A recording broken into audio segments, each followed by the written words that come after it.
Easy, fast, and healthy meals. I like this. Easy, fast, and healthy meals. So my wife would say anything that she doesn't have to cook is feats that. And I enjoy cooking badly, but we have some really good chefs here and some good expertise. Um, I also say that we've had on Sunday some cooking sessions with Aditi, and I'm having fun. We cooked last Sunday, and I made this really beautiful dessert, and we're cooking once a month or so. I see Chad's on the line, other people as well. So I think eating and eating well is I'm learning a little bit better, and I thought I knew everything. I know nothing some days, so we're going to learn more. And I think Stuart's got a few things to say before we start off here. Go ahead there, Stuart. Okay, great. The first thing that I wanted to briefly discuss before we just start talking about recipes and start talking about dieting is just to show you some things about our YouTube page to help you navigate in case you're looking for more cooking content that we've done in the past. So this is our YouTube page. The best way to access it is just to type in YouTube on Google or whatever Internet Explorer that you use. And you can simply type in Greg Curnew or Dr. Curnew into the YouTube taskbar, and it presents you with our page. And our page has a total of over 200 videos right now. Some are shorter, some are longer. We're constantly trying to make them shorter, and that's a goal for us in the future. But for now, some of them are a bit longer. But the nice thing about our YouTube videos is that they're all recorded, and you can always come back to them whenever you like. So if you are looking to find our YouTube channel, all you need to do is type in Greg Curnew, and you'll be presented with all of our videos. Now, if you like our videos and you'd like to be reminded of whenever we post a video, you can always click that red button, and then a bell notification will pop up on the side where you can subscribe to our channel, and you'll get notified on your phone or your tablet whenever we post a new video. So this is sort of the best way to find all of our cooking videos. There's two ways that I want to show you. One of them is by going to the playlist feature on our YouTube page. Here we have all of our videos sorted into categories. You can see that we have a live feature for our cooking club where we've done 7 videos so far. And we also have pre-recorded videos that we've done. And at the moment we currently have 2. We have one that we recently posted on the Mediterranean diet and also one on intermittent fasting. Now another way to find all these videos is to simply go into the microphone or magnifying glass on the YouTube page and type in cooking or type in a keyword that's of interest to you. That will then present you with all of the videos that we've posted that are based on that particular keyword. So in this instance, if you were to type in cooking, you'd be presented with all of the cooking videos on our channel. And while we're here, I just wanted to briefly discuss all of the cooking videos that we've posted in the past to just give you a little bit of a taste of all the topics that we've covered so far. So the first one, as I mentioned, was intermittent fasting. If you're interested in learning a little bit more about what intermittent fasting is and how to implement it into your daily life, this is a great video for you to check out. It's about 30 to 40 minutes long. We discuss not only what intermittent fasting is, but also the benefits it can have on cardiovascular disease and also managing diabetes. We also recently posted a video, and this is on the Mediterranean diet. Steffi and her team helped to put together this phenomenal video discussing the benefits of implementing more fish or omega-3s into your diet. And we also give you some helpful tips as to how to just stick to any diet that's of interest to you. So we discuss not only helpful tips for how to stick to this one, but also other diets as well. We have another video, Healthy Cooking for Less. We understand that whenever you're cooking, you also want to be mindful of how much it will cost. So we put together a great video discussing strategies to create affordable and nutritious meals, where we also shared recipes for you to check out. Another video that we've done is on the science of plant-based eating. So vegetarian and vegan dieting has become a lot more popular recently, and Dr. Curnew has obviously implemented more of a Mediterranean diet where a lot of his foods that he consumes is plant-based. And a lot of it can either be due to whether you want to save the planet, whether it's a health goal for you. There are many different reasons why you might implement a plant-based diet, and we discuss all of those in this great video. I just want to just pause there. If you go back if and depending who you talk to, you get confused about this. So it's interesting. On Sunday we were talking about plant-based eating, and Dr. Ganguly, who I love, is a very strong plant-based eater, and he said, how could you eat dairy products and when it can increase prostate cancer by about 30 to 40%, and so he left with that opinion. And then on Tuesday, McMaster did a round on cancer and cardiovascular disease. And one of the reviewers was a real expert on cancer. And I asked him, what's his thoughts about dairy and cancer? And he said he's putting together with his team the science of this. And he said the science isn't particularly strong, and he's not sure what to say about that. So you can see that experts will disagree. And so what I want you to do is we'll try to give the best of all the worlds together. And the way I look at it is that, and Stephanie and her team are going to tell you something, but the most important thing they're going to tell you is that if you eliminate processed food, you're really is the most important concept of this right now. Somewhere between 50 to 60% of calories that most of us eat are processed, and they're the worst foods possible. And then we can talk about how to replace them and look at that over here. But each time we do something, we want to show you the pluses and minuses. Yeah, it's just confusing. Studying diet and the science of diet is pretty darn tough to do because it's basically, it's hard we can't really randomize. We can't give high quality information because we eat so many diets and we have so many different perspectives. And so we do the best we can, and I'll tell you the pluses and minuses about that. So to me is that we'll keep learning. So take a look at all these different videos for get perspective. Go ahead there, Stuart. Perfect. As Dr. Kearney mentioned, there's so many different diets available as well. So we did a bit of a potpourri on many different diets available that are currently popular and have their own pros and cons. So we discussed all of them, the benefits of each of them. And the interesting thing about diet is it's not a one-size-fit-all model. So some diets will work better for you than others, and it's best to be resilient when it comes to a diet. So if one doesn't work, you can always learn from that opportunity and try again, even if you want to try a different diet. Another brief video that we discussed was food for thought. This was brought together by our metabolic club, where we just again discuss a lot of considerations, not only with the foods that you should be eating, but also how to eat healthy on a budget and at an affordable cost. Chad is also joining us in the call here. Chad is also a plant-based eater who presented a phenomenal video outlining what he discusses or what he consumes on a weekly basis. So we went through some of his favorite breakfast, lunch, dinners, and snacks. And we also created a summary sheet in that video for you to also print out the recipes to try yourself. So if you're interested in learning about these recipes and you want to implement more plant-based eating in your diet, certainly a great guide to check out. Steffi also put together in her team a great video on soups and smoothies. Again, these are a great option if you're looking for something light and healthy. And one of our first videos that we did a long time ago was eating healthy at home. This was one of the first videos that we implemented on our channel about a year ago when we just went into quarantine. And this is a great video as well for you to check out, right when we were also just figuring out YouTube ourselves. So if you want to look at what we were doing a year ago, it's a great video to watch. And in September, we also did a great video discussing not only the Mediterranean diet, but also the keto diet as well. As I mentioned, there's so many different diets available to you. You decide which one is best for you and try your best to stick with it. And it's our job to present you with evidence-based research and findings to give you the best advice possible. So if you're interested in taking on a keto diet or a fish diet, again, it's a great resource to check out along with others on YouTube.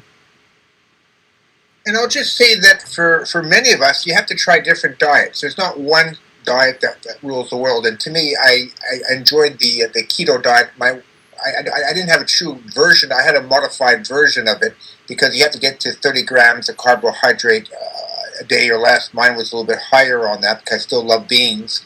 But I eliminated bread and pasta, and so that made a huge difference. And I actually lost some weight during that period of time. So I keep switching diet, trying different things. So I love food. I love trying different things. So that's important. One of the things that we're doing as well, we're going to talk a little bit about the cooking club in here, Stuart, yeah, next slide. Perfect. So before we go into that slide, YouTube is a phenomenal tool to be able to access resources to take care and manage your health. And whether we're the only health channel that you watch on YouTube, or whether there's many others, you'll find that the great thing about YouTube is you can share things in a fun, exciting new ways. And we're constantly trying to come up with new ways to present this information with you in a way that keeps you coming back and it keeps you interested and engaged. So you can check out in the summer. We're going to be coming up with a lot of new ways to present this information in a way that we hope will not only be educational, but also be really fun and enjoyable for you to keep on coming back every week. I was just going to say that Stuart did it in the group, did a fantastic video about using technology, and one of the people he meant is Dr. Jeff Evans, and I really enjoy his videos and cartoons. And the other physician, sort of that cardiologist from the UK, what was that person's name again, Stuart? Oh, let me, I'd have to go back and check. I know there's one, Dr. Mike is a great one, but that's not the one you're thinking of. But that's a great channel as well to check out, Dr. Yeah, Mike.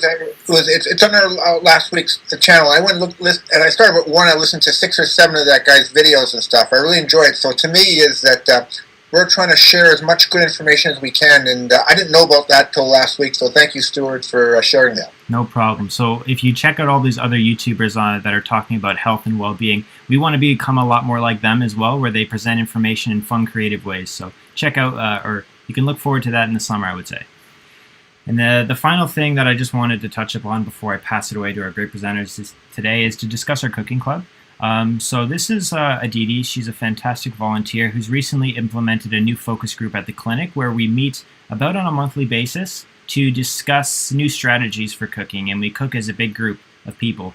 It's a really great space, whether you're a beginner cooker or whether you're more experienced. We try to answer questions, but we also try to cook alongside each other and stay connected as well. We usually devote each session to a particular either ingredient or culture. Recently, we've done one on beans. We haven't really finalized the topic for our next session yet, which is going to be on May the 16th at 4 o'clock.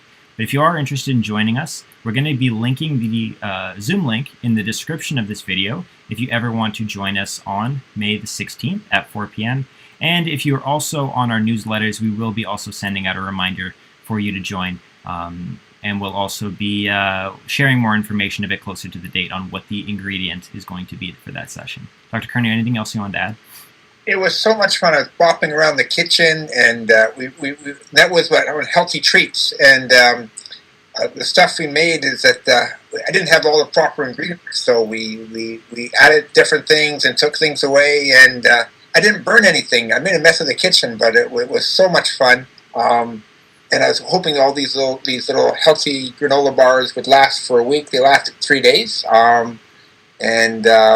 yeah, it was fun. And there's a chia pudding I have to learn, and there's a banana ice cream in there. And apparently, what we didn't do is that there's red bean desserts we can use. So there's so many different things to think about. You know, how do you transform your kitchen? And there was one lady who said, "How can you cook without oil?" Well, it's darn easy, and we'll show you how. And so there's so many ways of doing that. Perfect. And one thing to look forward to for anyone joining us is we have so many focus groups going on at the clinic, and we want to make it easier for you to navigate all the stuff that we're doing. So we're working on a web page, and we're hoping to get that up there really shortly as well, where we're going to highlight all of the clubs, YouTube videos, and everything we're doing. So it's an educational resource all in one spot.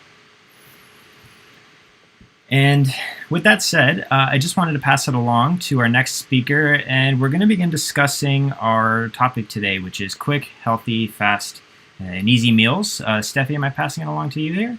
Perfect. So Steffi's going to introduce the challenges of healthy eating, and then we're going to get right into our discussion on recipes and strategies. Thanks, Stuart. So the reason I wanted to start out with the challenges of healthy eating is because when you tell people, why don't you eat healthier, you hear a lot of excuses. It takes too much time, too expensive, it's too difficult. And we want to address these challenges with you because we want to help you work on them. Because I know I myself struggle with these challenges as well. And I'm guilty of eating fast food sometimes more than I should. So let's get into it. Next slide, please. So how healthy are Canadians? You would assume that we would be a lot healthier than Americans based on the common stereotypes, but I found some information on our Canadian government website, and these statistics aren't that great. It is apparent that about 60.3% of our population greater than 12 years old has unhealthy eating habits, and about 56.4% of youth aged 12 to 19 and 63.6% of adults 50 to 64 have been eating very unhealthy, and about half of the food that we consume in Canada is processed. And this is really concerning because processed food does not contain a lot of nutrients, it doesn't contain vitamins, and children in Canada are getting 57% of their calories from sugar, fat, salt, and food items that have little nutritional value. And if that is not concerning to you, that should be concerning to you because that's what's happening to our world nowadays. And these stats are just getting worse every single year. If you look at the graphs and the trends, every single year it's increasing the amount of processed foods that people eat, the amount of fatty foods. So that's why we really wanted to hone in on this topic and to really address these concerns. So if you go to the next slide, why do people eat fast food? Well, I think that it's in the title. It's fast, it's easy, it tastes good, and it looks appealing. Even in different advertisements and TV shows that we watch, we're constantly seeing different characters in cartoons. Everyone's eating burgers and fries, and then we get conditioned to want to eat that. Why? Because it's easy, it's fun, it's delicious. But the fact is, we really need to consider what we're putting into our body before we consume these different items. So if you go to the next slide, I found a quote in an article on PubMed. It said that many people recognize that junk food, fast food, processed food all contribute to obesity, diabetes, heart attacks, stroke, dementia, and cancer, but many don't realize that a strong positive role an unhealthy diet can also have in mental illness. So as we're doing more and more research, we're finding that unhealthy food relates not just to your weight or your size, but it also relates to your mental capacity, psychiatric disorders, and they're starting to find that there's associations with the amount of items that people eat and the prevalence of these disorders in the population. So we're seeing that there's more and more risk, and that's a reason to really address this issue. So I found a study on PubMed that said that fast food is associated with low quality, higher calorie, and fat intake diet. And frequent consumption is accompanied with obesity, diabetes, and cardiovascular disease. The reason is that a lot of the meals that you buy in fast foods are rich in highly processed meat, refined carbohydrates, sodium, total fat, saturated and trans fatty acids, cholesterol, and are really poor in comparison to the food that you can prepare at home. So if you go to the next slide, what are some barriers to healthy eating? One that a lot of people talk about is a lack of time. But just like anything else important in your life, if you want to eat healthy, it's really important to plan for healthy eating. And this may entail scheduling some time to prepare food during the week, meal prepping, thinking about what type of items you want to buy, and just really putting some thought and consideration into what you're going to be eating that week. Another barrier to healthy eating is having the all or nothing attitude. A lot of people think that eating healthy means that you have to eliminate everything that's unhealthy on day one. But the fact is that doesn't work. You got to aim for progress, not perfection. Each day or each week, you should set a goal. Set a change that you want to accomplish in your life. For instance, if you order out a lot, your goal for the first week could be to limit your ordering out to maybe 1 to 2 times. And if you do that for a couple of weeks, you can set your next goal as preparing your food ahead of time, meal prepping. And over time, as you're implementing these little goals, you can eventually attain that goal that you really want to accomplish, but don't expect it to happen overnight. Another barrier to healthy eating is feeling deprived. This goes along with the last point that I mentioned. If you cut out everything right away, you're bound to feel like very deprived with the diet that you have. This may lead to overeating, binge eating, falling off your diet, not persisting because the goals aren't coming fast enough. So you really have to learn to eat what you like in moderation. One tip that we recommend is if there's something that you really love, for instance, if it's chocolate chip cookies, I know I love chocolate chip cookies, you could make your goal to be, if you're eating really healthy the whole week, you avoid stopping at McDonald's, you can reward yourself at the end of the week with a cookie, just one cookie. And that's a great incentive to really force yourself to stay on track with your goal, because that way you're going to have an incentive. It's like, if I stay good the whole week, I don't stop at McDonald's, I keep eating healthy food, I can reward myself. And that way you're less likely to overindulge when you get the chance to. And the longest barrier to healthy eating may be diet confusion. There is so much information online. There's so many fad diets. How do you know which one's right and which one's wrong? What's best for you? And that's where you come to Dr. Kearney's YouTube channel. We have all the information here for you. We've compiled it, we've researched it, and we've done the hard work. So all you have to do is sit back and watch our webinars, and you can learn just how to eat healthy. Don't worry about it. We are taking care of it for you. So you can go to the next slide. I'm going to pass this along, and now we're going to be talking about vegan eating.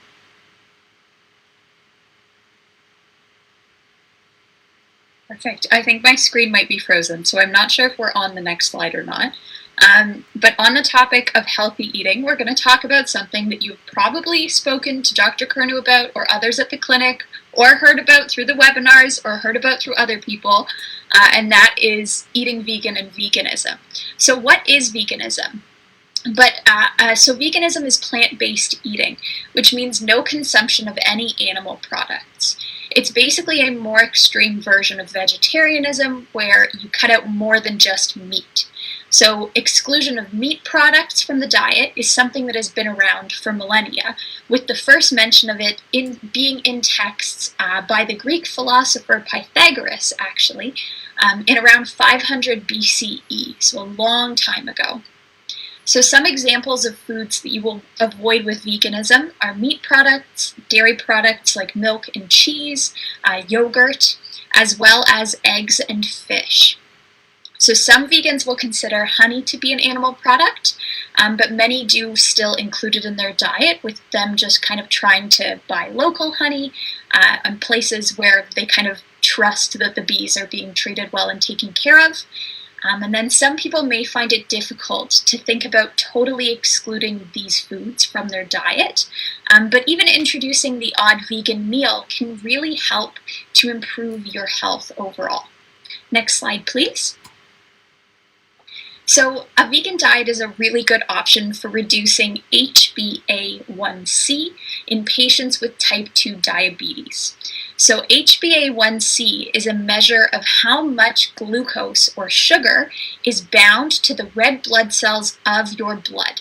And it gives us a really good idea of what your average blood sugar levels have been for the past month to 3 months or so.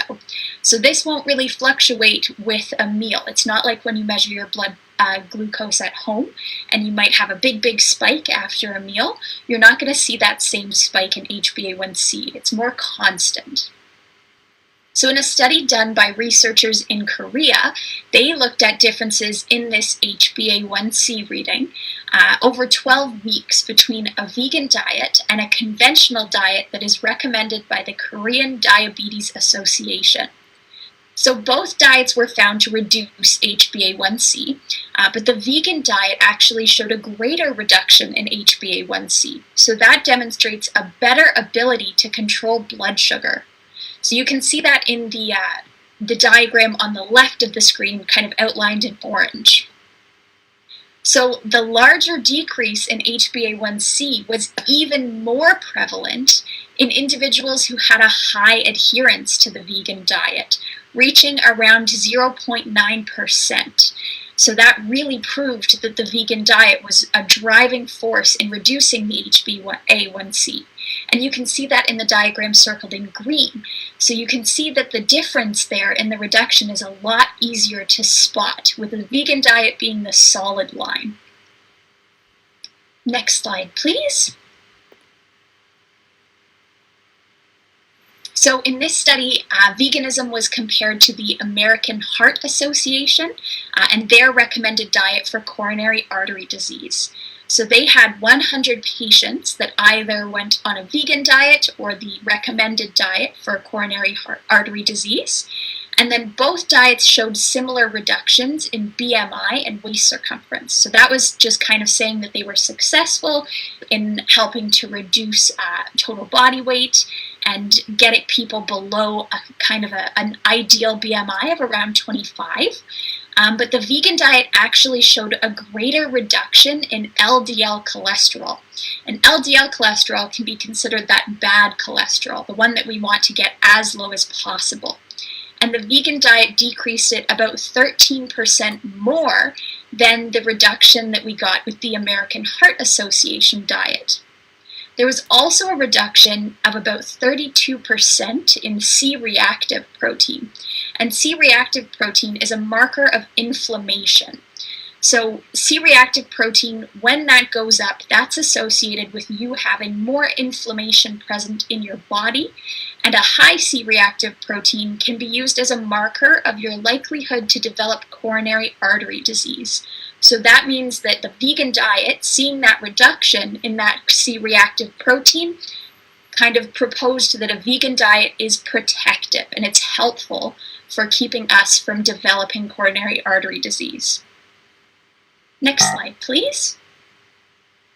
So now, as I said, fully transitioning to a vegan diet can be really difficult for some people, but there's a lot of small modifications that you can make to your diet to be more vegan. So for example, there's a lot of milk and cream substitutes that are plant-based. So things like soy milk, almond milk, cashew milk, or my personal favorite, coconut milk.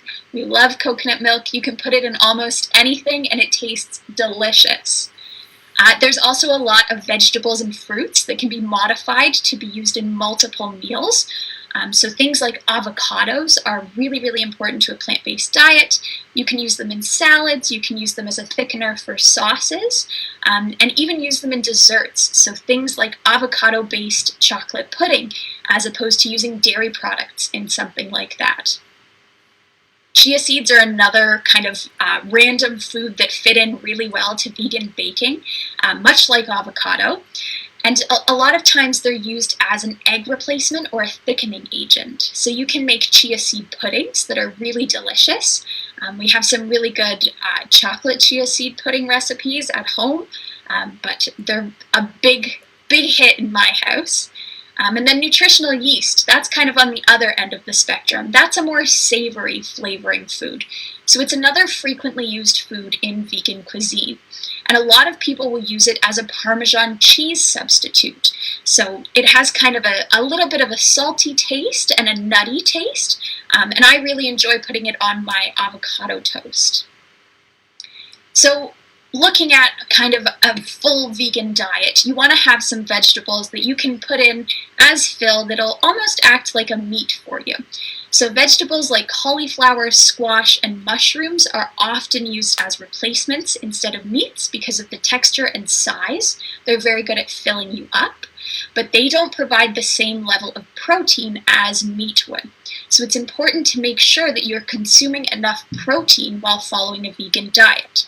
This can be achieved by consuming foods like beans, soy products like tofu, lentils, hemp hearts, and quinoa. Lots of stuff has protein that isn't just animal-based product. You just have to do a little bit of searching to find it.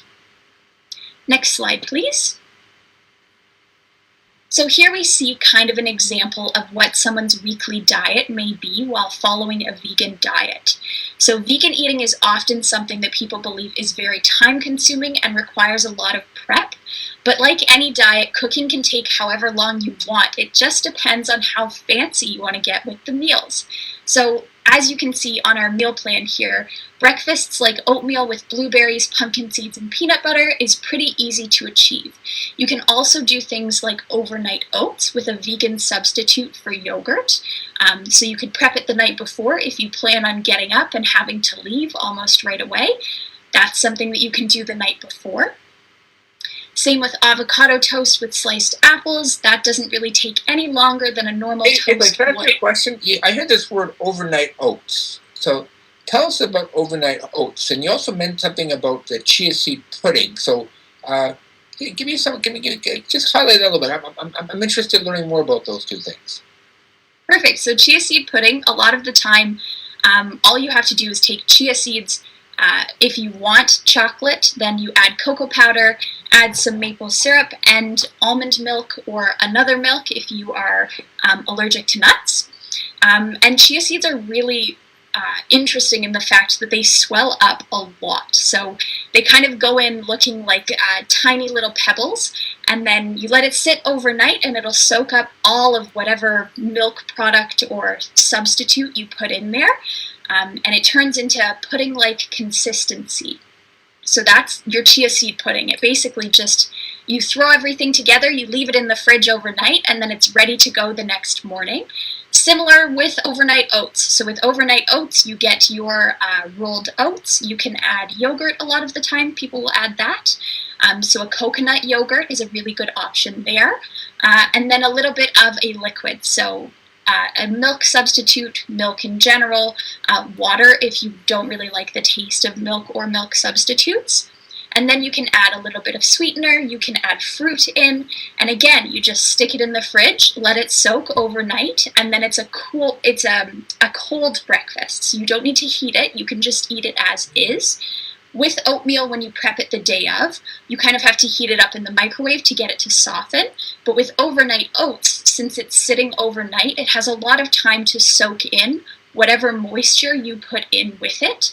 So then it gets kind of that soft texture, and it's more like a pudding or a cold oatmeal, but thicker. So moving on to some of the lunch examples we have here. So you can see there's a lot of inclusion of beans, chickpeas, and soy products. So tempeh is basically tofu that's been marinated. Very good, would recommend.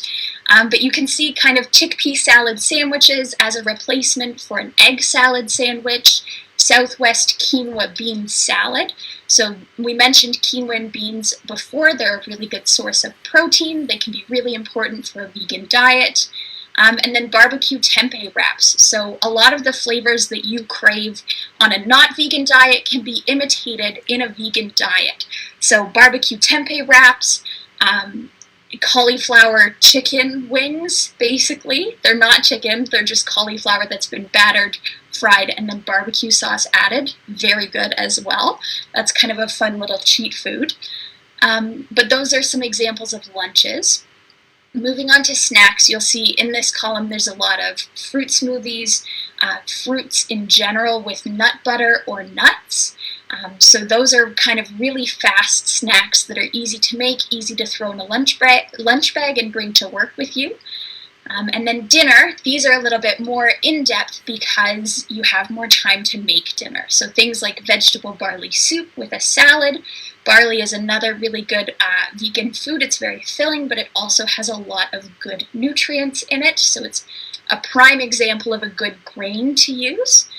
You've also got pesto quinoa stuffed tomatoes with roasted vegetables. So similar, you could kind of make a variety of stuff that's stuffed. So mushrooms, peppers, tomatoes, anything like that you can fill and make a really, really hearty meal out of it that's still very flavorful and very delicious.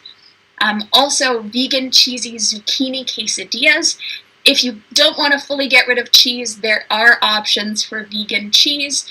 They don't melt as well, but if you put it in a quesadilla, you don't even notice. And then another huge part of a vegan diet most of the time are lentils. So for Saturday and Sunday, you can see we have curried lentils with brown rice and a salad. So lentils are another really good source of protein, and they are also very flavorful and very manipulative. Like you can use them in everything, basically. My mom tonight for dinner, she made dal with lentils. So we are a household that eats a lot of lentils. We're probably fueling a lentil farm all on our own.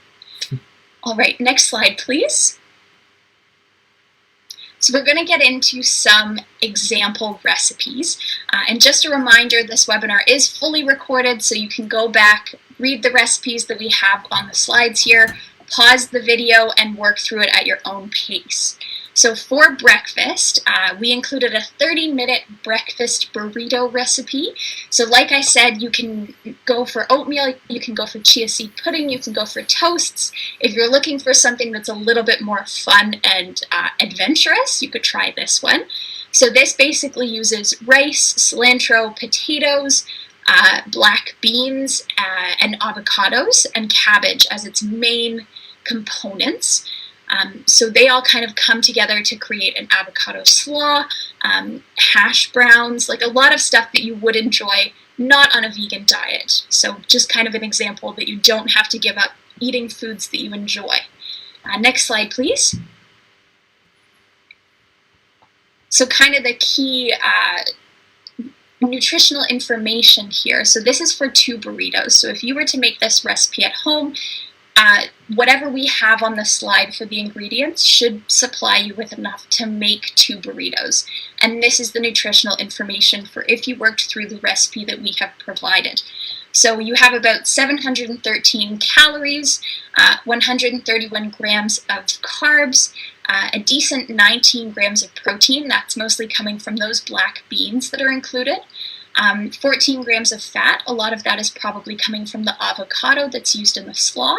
Of that, there's only about 2 grams of saturated fats, no polyunsaturated fats, no monounsaturated fats, and no trans fats. With a lot of these, you'll see that there is no cholesterol or very, very, very little cholesterol. So it's a very good option for if you are looking to control your cholesterol through diet. A lot of the sodium, potassium, fiber, sugar, and vitamins kind of depends on what vegetables you want to add into your burrito. So the recipe that we've given here is just a suggestion. If you really, really hate cabbage and you want to include a different kind of lettuce or kale, that's totally fine. It's all up to you. And that's a really nice thing about a lot of these recipes and vegan eating, is that you can switch out a lot of the vegetables that are there for ones that you like better. Next slide, please. So here we have the steps for the burrito. You can see that it's pretty short. All you have to do, kind of the main chunk of time that is taken up, is making that rice. So you could always make the rice, prep it the night before, and just keep it in the fridge so that you can throw together a burrito before you head out in the morning. You have to cook the potatoes and onions, but again, if you did that the night before, assembled it all, and then went, you'd be good to go in the morning. So then you also have the avocado slaw with the cabbage. So in that case, you're going to add avocado, lime juice, and cabbage all together with any other vegetables that you want to add in. But that is kind of it. All you have to do is cook the rice, cook the potatoes, heat up your beans so that you don't have cold beans unless you want a cold burrito, and then assemble it. Next slide, please. So moving on to our example lunch meal, I decided to go with a vegan noodle bowl with ginger peanut dressing. So this is one, again, that you can assemble the night before and bring with you for your lunch if you are going to work, if you have duties to attend throughout the day and want to bring a lunch with you. This one is basically a rice noodle salad that involves creating a peanut ginger dressing, which is really fun. So in this case, you're using tofu as your main source of protein. You're getting a little bit in that peanut dressing as well, but not too much. Next slide, please. So in this case, again, you can see there's no cholesterol in this, no trans fats, which is really, really good. In total, you have about 24 grams of fat for one serving, which is the full yield of the recipe.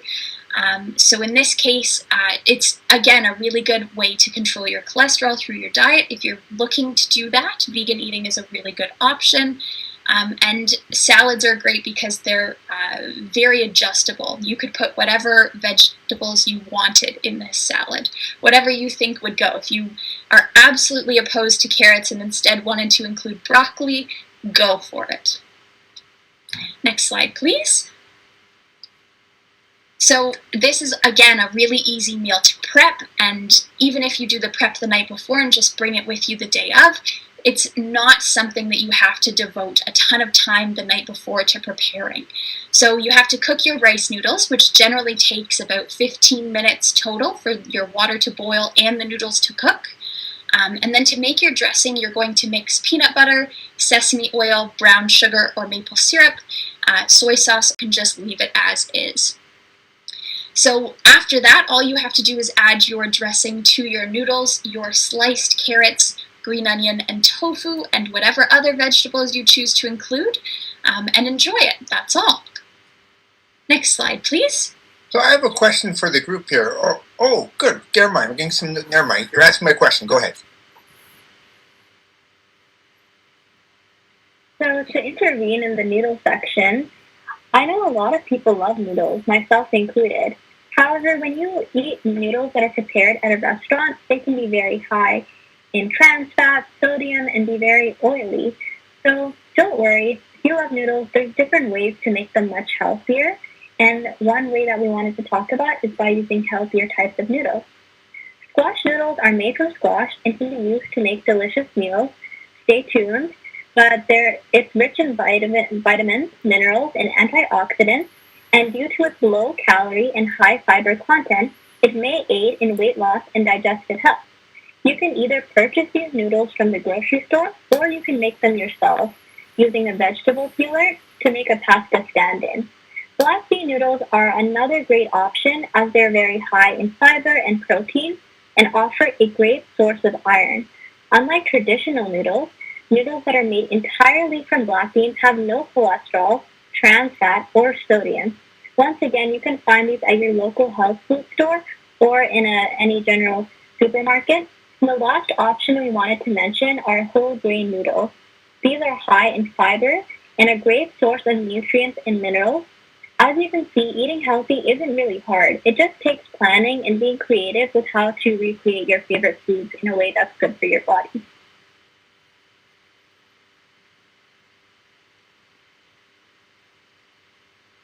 So, Steffi and the group there. So, when you get your noodles, like you go to many of these noodle places, they give you different choices in noodles. There, I don't think I remember things like wheat noodles or rice noodles are.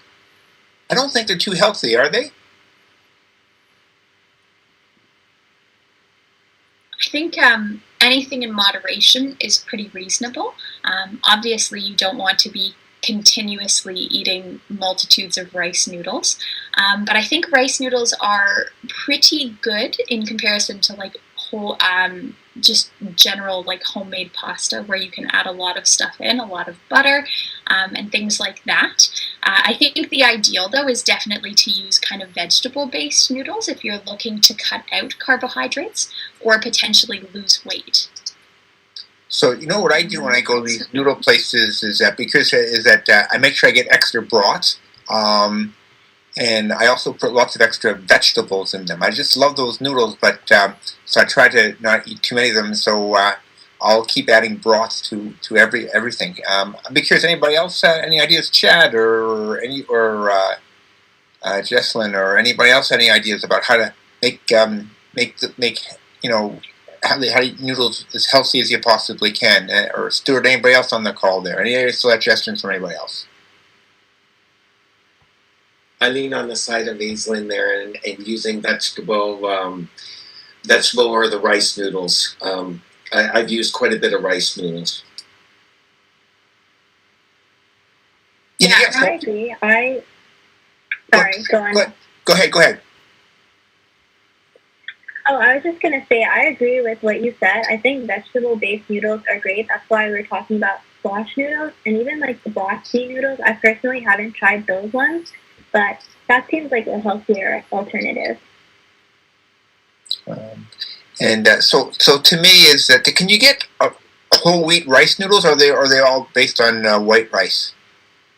You can get brown rice noodles as well, I know, but I don't know if it would be considered wheat. I think it's just brown rice. Okay, great.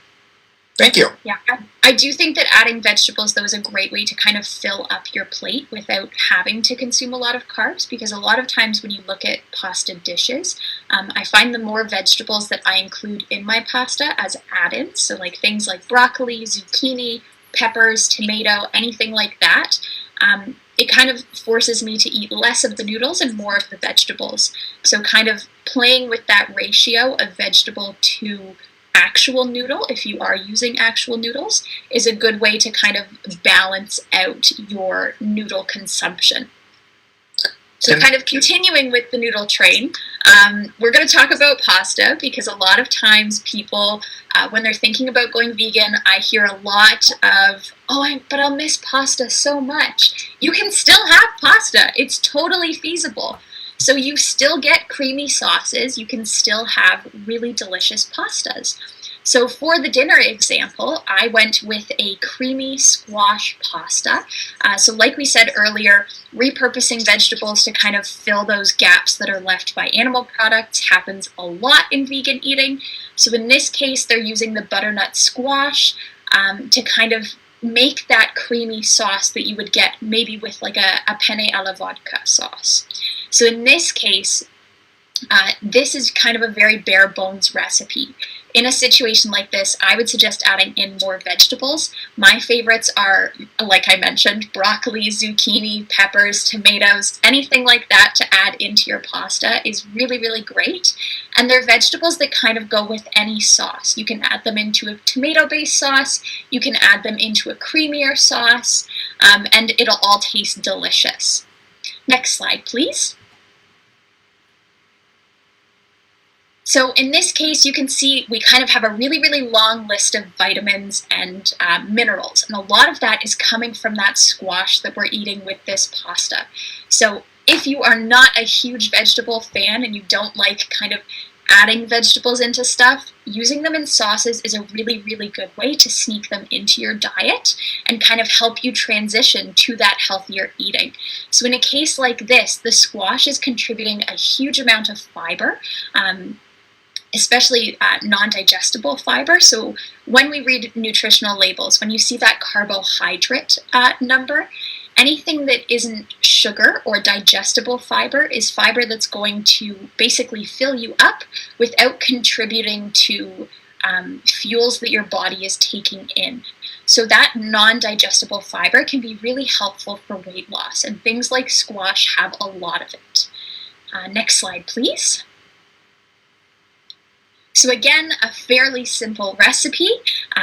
Again, bare bones though still, so if you're planning on cooking vegetables and adding them in, that would be something that you would have to do separate. So if you boil your pasta, you could add in your vegetables with that and cook it all together, or you can steam your vegetables on the side and add them in after, whatever your preference is.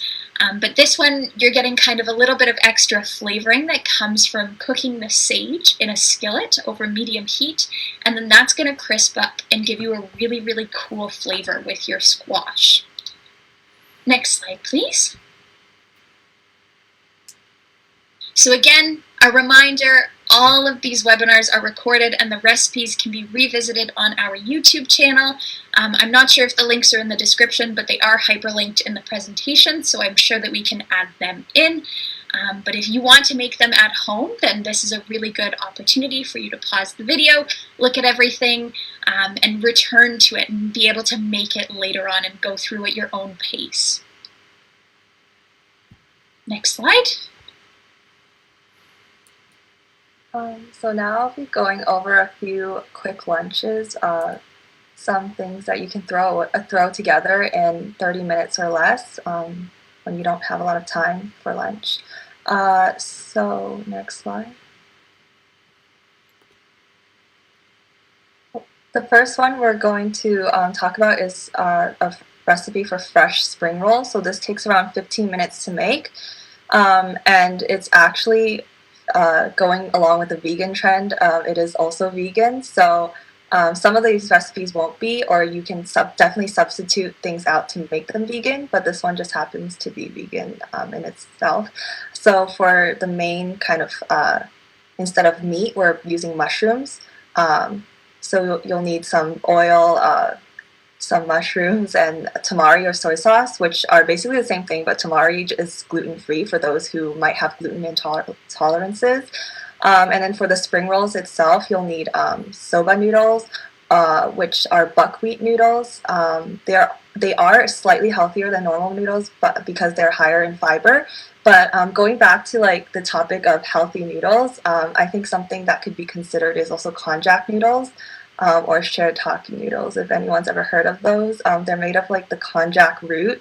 They're really, really low in calories. So I think 200 grams is like 20 calories. And it's because they're mostly made of water. So that's a really good option to consider for a low calorie noodle. And then you can also, you'll also need peanut sauce. which I've provided a recipe on the side. But if you're really pressed for time, peanut sauce is something that you could also buy beforehand in a lot of supermarkets. And then we'll need some Vietnamese rice spring roll wrappers, 1 avocado, basil and mint leaves, and kind of more soy sauce for serving. Next slide, please. So this is pretty quick to make. All you really need to do is make sure your mushrooms are cooked. So you just saute them over medium heat, and then after that's done, you toss your noodles to flavor them. You toss it in the peanut sauce, and then after that, you're just pretty much ready to assemble. So rice paper wrappers usually come dried, so you just dip them quickly in water. You don't have to cook them or anything, and then they soften up.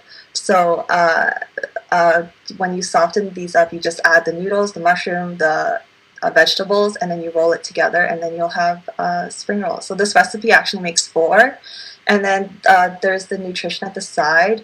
I actually used an app called Whisk to calculate the nutritions, which I'll talk about later, more about how to use this app. But I just noticed since I made the slide that you can actually click on more information, and then it shows you further breakdowns like vitamins. And so this was just a brief overview. So what I'm looking at it now, and it says it's like has 0 cholesterol. It's pretty high in vitamins, especially B1, vitamin A, things like that. So definitely you could check out that app for calculating the macros for recipes like this. And then so for our next recipe, we'll be looking at collard wraps. So these are pretty quick as well. You'll need hummus, a lot of vegetables like cucumber, carrots, shredded cabbage, avocados, and then some kind of protein like sauteed tofu, chicken, or you can even add chickpeas, like we mentioned before, and then you need collard leaves. And feel free to switch out like vegetables. If you don't like some of these vegetables and you like others, you can easily customize this recipe to your own liking. Next slide, please. And so this one's pretty quick. You just there's not a lot of cooking involved. You just put everything into a wrap essentially and wrap it together. And then the calories it's pretty low in calories. So it's 255 per wrap, and I think these are pretty hefty wraps because collard leaves tend to be really big. And then I'm also looking at the cholesterol breakdown, and it's around 15.95 milligrams. I think that's pretty much from the hummus, and everything else is pretty healthy. Next slide, please. And then another quick lunch would be a sweet potato chickpea Buddha bowl. So Buddha bowls have really been blowing up these past few years because they're pretty customizable. You can throw whatever ingredients you want into a bowl.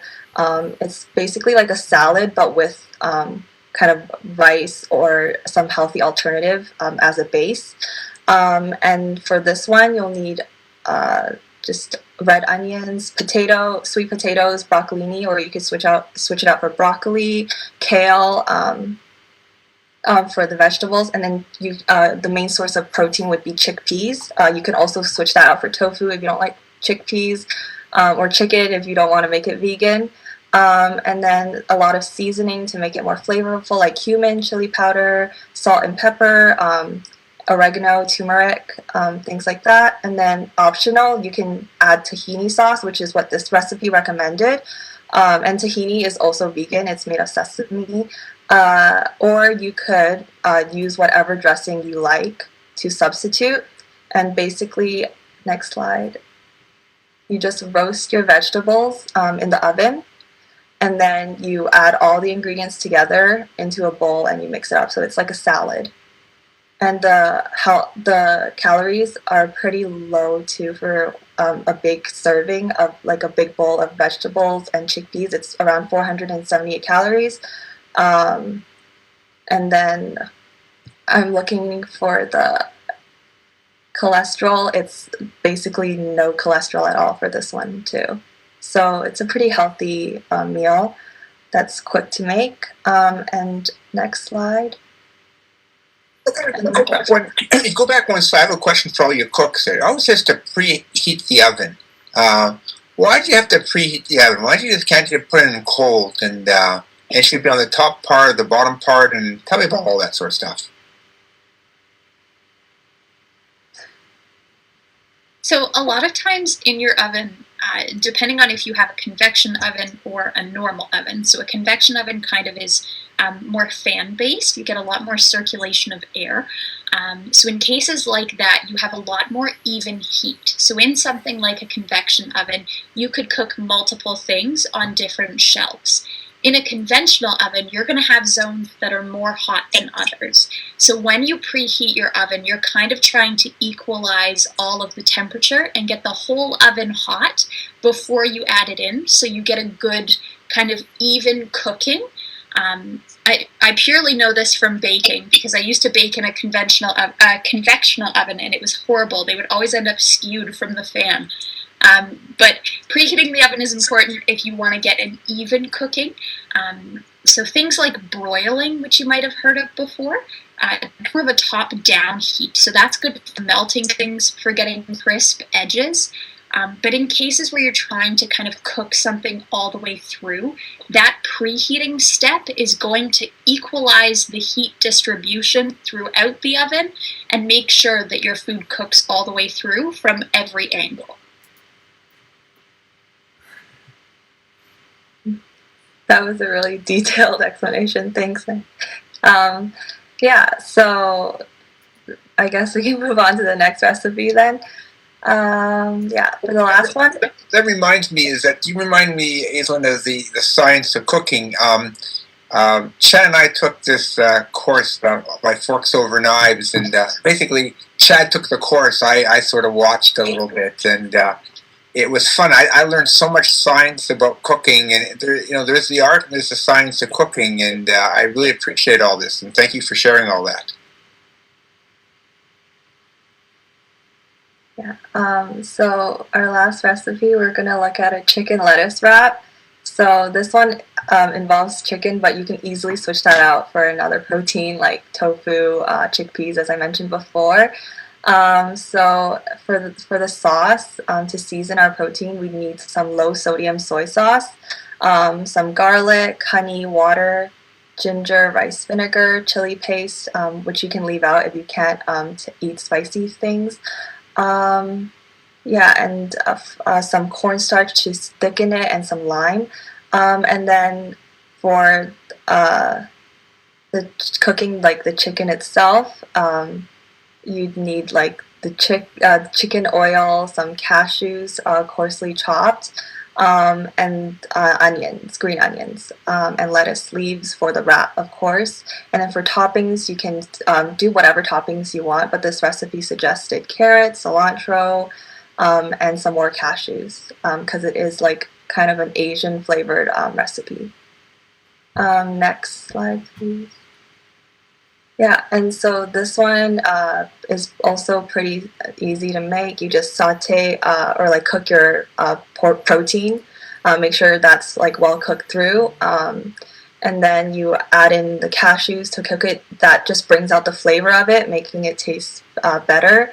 And then you add in your sauce to flavor everything and bring it together. And you just wrap everything into a lettuce leaf. So yeah. And then for the kind of calories, this one has 557 for one serving, which is around 4 wraps. I think it's because it serves 4, and then the cholesterol is a bit high on this one. I think it might be from the chicken. It's around 111 milligrams. So definitely, if you can, switch it out for tofu or chickpeas to lower that. Yeah, and then just a side note, like the health score, I think they use health guidelines from the USDA, and they measure, like they have a formula to measure out of 10. So that's just a reference of how healthy it is compared to a lot of recipes. And then next slide. So now we're going to talk more about buying in bulk and meal prepping. Next slide, please. So you might have heard of bulk buying before. It's just buying a lot of ingredient beforehand, so you can store it for several months in your pantry. And a lot of people actually choose to do this instead of buying certain key ingredients every week at the grocery store because it saves money. So it's often cheaper per unit when you do the math, even though upfront it may seem more expensive. If you're buying like a couple kilograms of an ingredient for like $30-$40, you might feel like that's a lot of money, but when you kind of work it all out, it's often a lot cheaper per unit, and it saves time spent shopping. So a lot of people might go back every week to buy some staples, whereas you could just kind of have those ready all the time in your pantry, and you would barely ever run out of the product when you need it. And it is also more eco-friendly. So think of like a big package of a few kilograms of an ingredient requires less kind of packaging and wrapping than kind of smaller packages. So that might be something to consider. And then also it allows you to meal prep. So it's just overall a more convenient for a lot of people's lifestyles. Next slide. So there's some things that most people suggest that you should buy in bulk and things that you shouldn't. Obviously, things that last at least a few months in storage are things that you should consider bulk buying. So dried beans and lentils, frozen produce like fruits and vegetables. People love buying bags of like frozen fruits and fruits to make throw into their smoothies and things like that. Frozen meats can last up to a few months. And oats, nuts, whole grains like quinoa and wild rice, dried pasta, and then just rice in general, and nut butters. So like peanut butter, almond butter. These are all things that can be stored for a couple of months, or more. So these can be bought in bulk. And things that you shouldn't buy in bulk include obviously fresh produce, which usually goes bad within a week. Oils, except for coconut and olive, because oils are essentially just fat, and that oxidizes really quickly in storage and can go rancid. Except for coconut and olive, which don't tend to oxidize as quickly, so those can be stored up to like 4 months, 5 months. And then eggs, flour can go bad pretty easily as well, so those you might try to avoid buying in a large quantity. Ground spices often tend to lose their flavor after a few months, so you shouldn't buy a lot of it, especially since you're only using a few teaspoons each time you cook. Milk, obviously, and obviously snack foods shouldn't be bought in bulk because you risk overindulging in unhealthy foods. So those should always be kind of a treat or a one-time thing. Bread often goes bad, and then condiments as well. So these are just some general guidelines to what you should buy in bulk. Next slide, please. Before you go off that slide, there is that I really like this. And again, what you can do is I put my bread in the freezer now. I put a lot of grains in the freezer.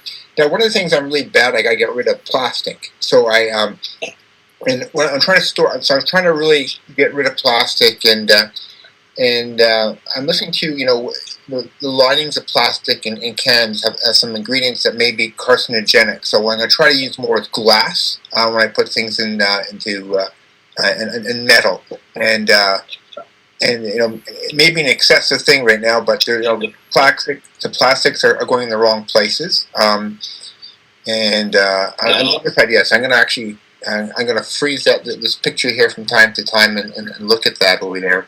And those who don't want to eat eggs, you can get egg whites if you want to, and just so many pearls over here. Thank you for sharing that. No problem.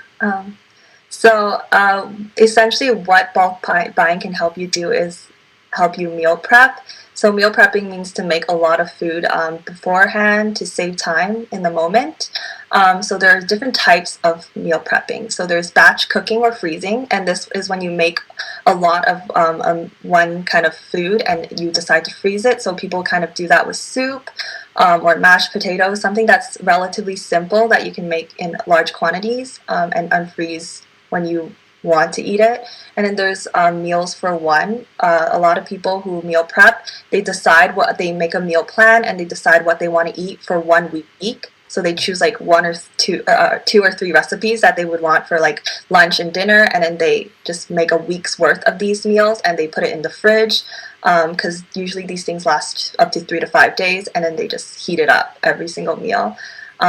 And ingredient prep is when you prepare large amounts of one ingredient that you might need to use in a lot of recipes, like pre-chopping vegetables and freezing them, or mixing like spices for your meats or vegetables, making marinated meat, so like kind of adding the sauce in your meat beforehand and putting it in the freezer so that when you're ready to cook it, it's already well seasoned.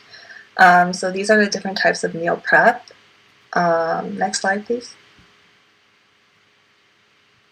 So there are some general tips for meal prepping if you decide to choose to kind of go with one of these ways to meal prep. General guidelines, as Dr. Kearney mentioned, is to get higher quality food storage containers. So glass is a really good option. A lot of glass containers are also very airtight and good for kind of storing food. Metal is also a good option. Definitely avoid plastic, especially plastics with BPA, because those tend to be like the toxins can seep into your food. Even BPA-free plastics aren't free from harm completely, so it's really best to just avoid plastics in general. Choose containers that are freezer safe. So some containers, even though they might be glass or kind of metal, they might not be freezer safe. I think they usually say that on the label. If they're not, your food can be like subjected to freezer burn. It might not taste good. It might not last as long in the freezer. So maybe find a container that's freezer safe, and definitely airtight and leak proof, because you wouldn't want kind of bacteria to kind of fester in your food and start growing. You should choose kind of like start building a recipe book. So just choosing certain recipes that definitely would be really easy to meal prep and cook beforehand, because some foods are really time sensitive and while others aren't. And you can definitely find, from a quick Google search, you can find a lot of recipes that people often meal prep with. And then you should schedule time out of your day for meal prepping. So it might seem like a big investment kind of at first, because you're cooking large quantities. It might take longer than just a simple meal, but it does save a lot of time after the fact, because you're not cooking like 3 times a day every day. So people usually choose the weekend to kind of cook a big batch of a lot of their recipes to last throughout the weeks.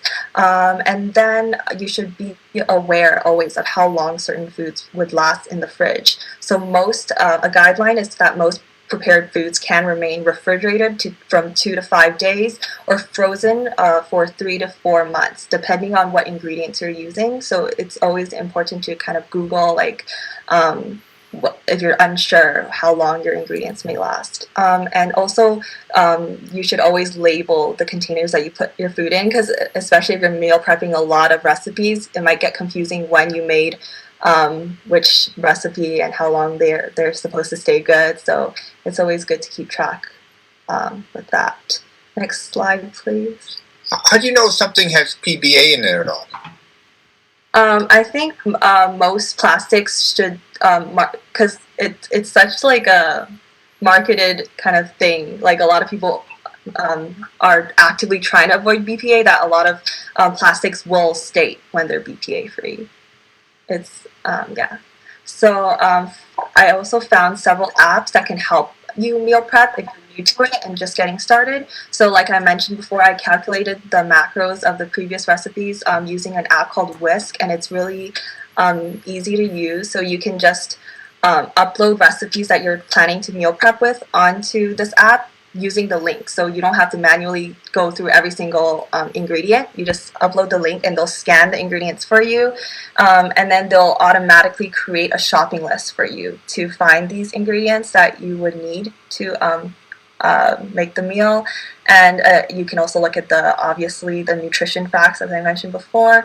It also allows you easily to customize it. So a lot of recipes, they only suggest making 4 servings at one time. So you can customize it into like a lot, like that could last you up to a week. So you can kind of adjust these values easily through this app. And then a meal lime is very similar.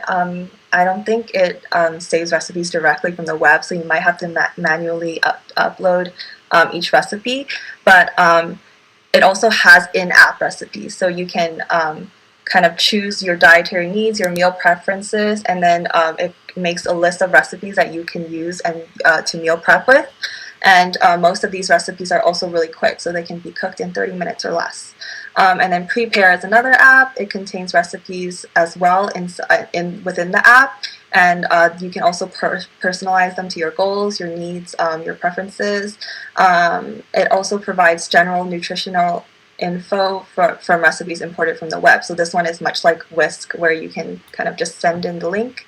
And then this one is kind of more interesting in the fact that it's suitable for people who are social, who need kind of people to keep them motivated when meal prepping or even staying on a diet. So you can connect with friends or other people who are interested in meal prepping, and they can share tips and tricks with you.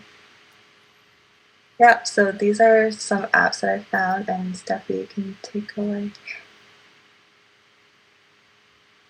So if you've watched our presentations before, you're probably familiar with this section.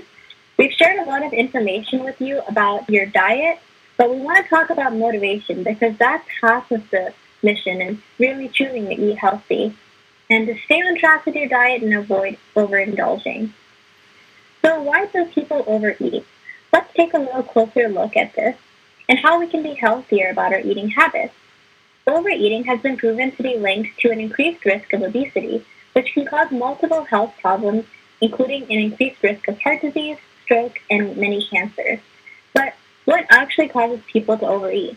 Let's start with social eating. You may be eating with your family every single day at dinner. You're getting lost in conversation. That causes you to overeat. A lot of people will overeat because they don't really stop when they're full. They stop when everyone else is done eating. And by doing that, you may end up overindulging. Or maybe it's a special occasion. You just got a promotion. It's your birthday. It's Christmas. This is an excuse for you to overeat. But really, you should be aware of these different occasions and try to be mindful of how much of the quantity of food you're intaking. Another source of overeating is emotional eating. Maybe you've had a hard day at work. Maybe someone's been affected by COVID. I know that sometimes when I have hard days, I might go to the grocery store and look for some chocolate and just buy all this stuff and end up trying to eat my feelings away. But that's not really a healthy approach to learning to be a healthier person. What you want to do is try to transition those feelings into a different mechanism. For example, exercise is a great way to let off some steam, and it prevents you from overindulging. And by exercising, you're going to have a lot of other health benefits, as we mentioned in the past. It reduces inflammation in the body, which helps you to be a healthier person overall. Another reason that people overeat is impulse eating. You may be exposed to a cue by walking past a bakery on your way to the doctor's office, for example. Or maybe you see an ad on the TV, and this is a delicious muffin, and that makes you say, okay, I really want to go to McDonald's right now and buy it for free. What we can advise you to do in these type of situations, if you know that there's a bakery right next to your doctor's office, go the other way. Try to avoid walking past it and smelling those freshly baked cookies. Or if you see an ad on your TV, switch the channel really quickly. You shouldn't be really watching that many ads anyways, because you want to save your money too. So if you go to the next slide. How does the way we think impact how we eat? Changing food habits can often be a much bigger mental struggle than physical. Research shows that food can act as a reward to your brain, almost like a drug. This means that the subconscious can play a big role in how people feel when they overeat. So to stop overeating, you need to combat this mental hurdle. And one way to do this is to try and enjoy new eating habits rather than feeling deprived by a new diet As I mentioned at the start of the presentation, you don't want to cut out everything that you love when you start with a new diet because then you're just going to feel miserable. What you want to do is take little steps. Start out by cutting out one thing, then the next week cut out two things, and then by the next week you can start rewarding yourself with the things that you like, but in moderation. That is the key. And you can also find healthier ways to make the items that you love. For example, there's this really great carrot cake recipe that we've shared in the past that tastes absolutely delicious. But guess what? We don't use like half a cup of sugar. And in turn, you're able to enjoy what you love, but it's a lot better for you. So if you go to the next slide, please. We're going to end off this cooking club with this section that we always talk about, which is staying on a budget. A lot of people complain that eating healthy may be really expensive. And one thing that we see when we go to the store is you go to the noodle section, you buy instant noodles like 50 cents per container. And the reason for that is a lot of those products are recalled for really toxic and harmful effects. And I know the cup noodles, that's something a lot of students purchase. They're so cheap. But we really need to be thinking about what we're consuming and recognize that eating healthy isn't as difficult as we think or as expensive. So some tips to eat healthy. Firstly, you want to stick to your grocery list. This really helps you with cutting down on impulse buys. If you write down exactly what you need, you're less likely to go and buy some processed food item that you really don't need to be stocking up on. Another thing you can do is to shop for sales. You can do this using the Flip app, for example. We've talked about this in different webinars, but it's a great different app that you can use to search out different items, and it will actually show you the cheapest prices or any deals that they have. You can use it for food items. You can use it for anything you want. If you want to buy some new shampoo, you can use Flip app as well. And you can also use that for price matching, which we'll talk about in the next slide. Something we mentioned today is stocking up. Buying in a bulk is a really great way to save money. You can freeze your bread, as Dr. Kearney mentioned. That extends the shelf life. Normally, bread can go bad in a couple of days or weeks, but if you put it in the freezer, it'll last a lot longer. And then you can just put it in your toaster to get that nice crunchy taste that people like. But also, I want to say, please keep in mind the amount of bread that you're eating because it can be really addictive. And you want to consider the season when you're buying fruits and vegetables. Those fruits and veggies are most healthy, and they're also more fresh because the longer a fruit or vegetable is left out, the less nutrients it has. It actually loses nutrients over the days that it's left out. So that's why people recommend buying frozen vegetables and fruits because they're frozen as soon as they're picked in a lot of cases, and that preserves the essential nutrients that you need from those different items. And the last tip we want to mention, the whole theme of this presentation, is you really want to limit your highly processed foods. These can be really expensive, especially when you're buying things like granola bars, and it has the tendency for people to overindulge, so try to avoid these type of items. Next slide, please. So I know that whenever I go to the grocery store, I don't really see a lot of people price matching anymore, but I just wanted to remind you guys that it's still a thing that you can do and a great way to save money. If you get some flyers from your newspaper, or if you use the Flip app, you can actually go to these 4 different stores and they do price match. So there are some rules. The products have to be the same model and in stock by the Canadian retailer. And sometimes if it's a limited time quantity, it might not apply to price matching. Major holidays like Boxing Day or Black Friday are usually excluded. And some stores won't price match if they're a wholesale retailer like Costco. So Walmart price matches, No Frill will price match up to 4 items. And FreshCo will actually beat the competitor price by 1 cent. And I think if you're buying groceries like every other week, it definitely adds up over time to look for different deals. So next slide, please. I know another hurdle during the pandemic is grocery shopping. For a lot of people, you may be scared of getting exposed to so many different people or not able to go to the store by yourself, so it might be easier to order in, but you can actually order your groceries online now. And there's these really great websites. I actually personally use Instacart. They have a deal for students for 6 months free, and then they start charging you, but normally it's $90 per year, and that works out to less than $10 a month to have people deliver your food for free.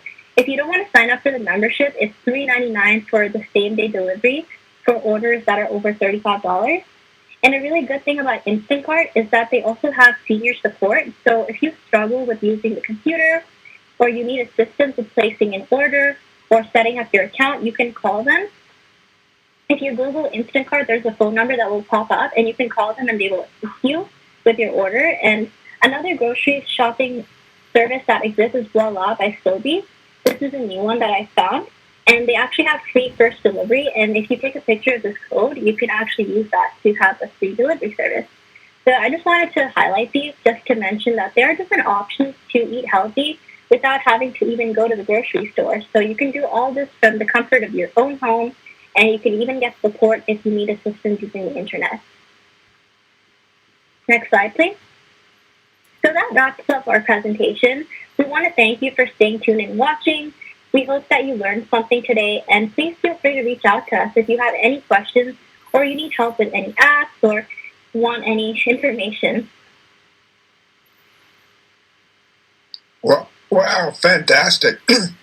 I learned so much from so many places, and I don't know why anybody wants to buy instant noodles anymore. I know why, but I don't know if there's any good instant noodles that are really healthy or not out there. Anybody have any thoughts about that? Or but this batch cooking and how to buy food, and that's what I really like what we're doing like once a month on Sundays from at 4:00. We're doing batch cooking. We're doing some talking. We're doing some socialization. We're doing some substitutes. We're having fun, and Didi, who leads this, is a wonderful cook, and everybody else who throws their 2 cents in there too as well. So that's been fun.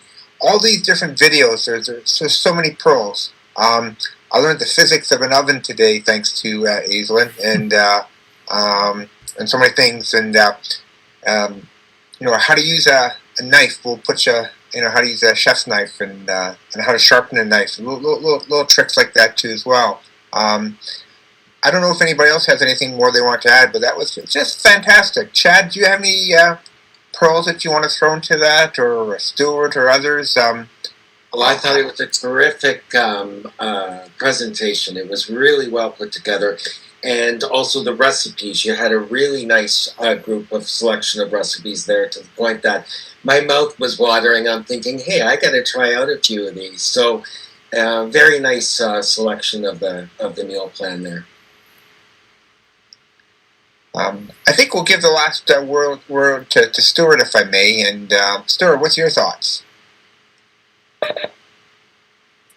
Thank you. I really enjoyed this webinar. I thought, for me, I tried to make a conscious effort this past year to get more into cooking a little bit, or at least learn a little bit more about thinking about what I'm putting in my body, so that we're constantly trying to make our meals as healthy as possible. So I've always really enjoyed these webinars, especially the focus on plant-based eating. Admittedly, I'm not a plant-based eater, but I'm trying to implement more of those sort of concepts into my diet, and I think in the future that's something I'm going to consider more and more. Learning about the physics of a stove was interesting today. I didn't think that would be a takeaway from today's webinar, but I enjoyed the webinar overall, and I liked the hodgepodge of recipes that we shared.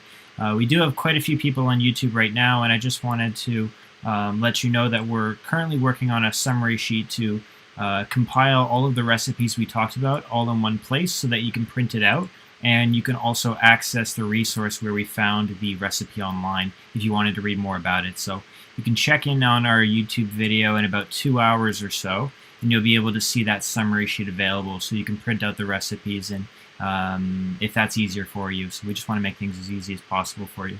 I wanted to thank Steffi for putting together a great webinar, and Jeslyn and Aislinn for putting together a great number of slides on so many fantastic recipes that made my mouth water as well.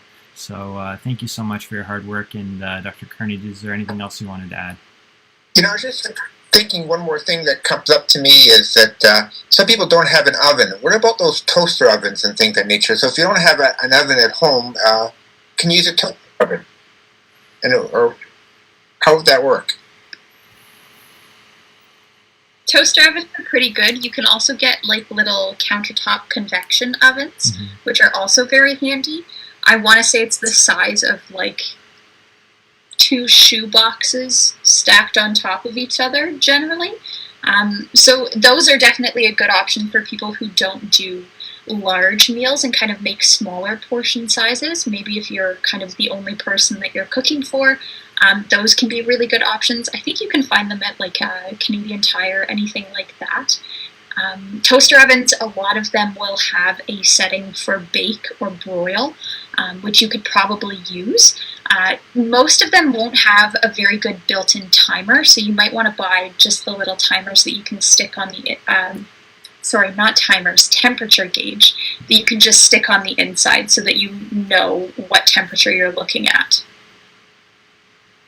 Would you get a convection one, or would you get a toaster one? Tell me how'd you choose? Convection ovens are more oven-like than toaster oven. Toaster ovens you can toast in, whereas convection ovens are more oven-like.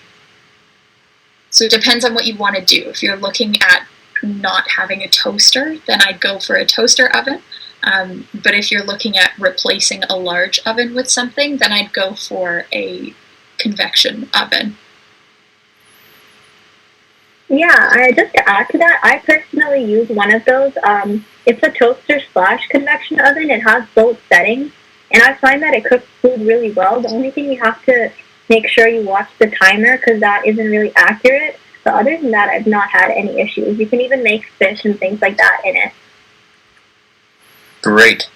I'm going to take some, I'm going to come back tomorrow because I'm going to be looking at some, there's an Echo workshop, and anybody wants to come join, they can, but I got some oats over here, so I can take some oats, and I have some oatmeal, so just break some oats, and I have some oat milk.